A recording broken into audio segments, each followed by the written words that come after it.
Ladies and gentlemen, welcome to this lesson. Today we're going to be learning about genetic engineering and why it's so important. The first thing is to understand what genetic engineering is. Genetic engineering is the ability to change an organism's genes to produce an organism with desired characteristics.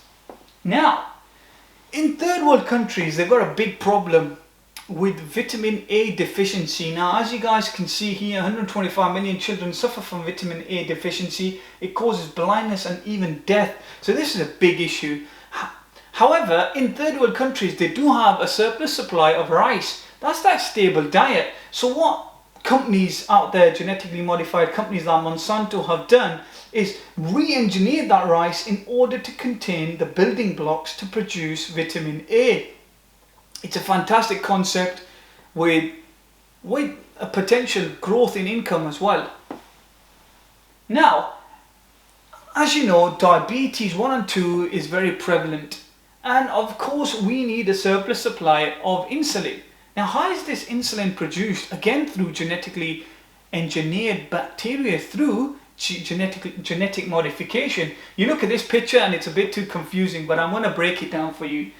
What they do is they use something called a restriction enzyme to cut out the insulin gene.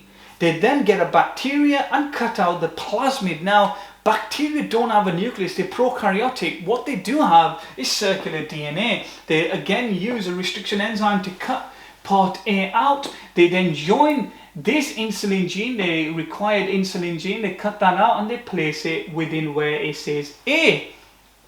So, what they've got is this bacteria with a modified plasmid containing the gene of producing insulin. They then give that bacteria a bit of a shock, okay? And that bacteria then starts to mass produce insulin, which is a fantastic concept, okay? So I hope you understand how that works. So very quickly they cut out the insulin gene and cut out part of the plasmid using a restriction enzyme. They then join the insulin gene to the plasmid, making it a modified plasmid. Again, to stick it, they need ligase and sticky ends. And then they give a bit of a shock to the bacteria. The bacteria start mass producing, starts multiplying. And of course, bacteria are very awesome when it comes to asexual reproduction, because binary fission allows it to make copies of itself every 20 minutes. So it goes from 1 to 2, 2 to 4, 2 to 4 to 8, 8 to 16, 16 to 32, 32 to 64, and etc.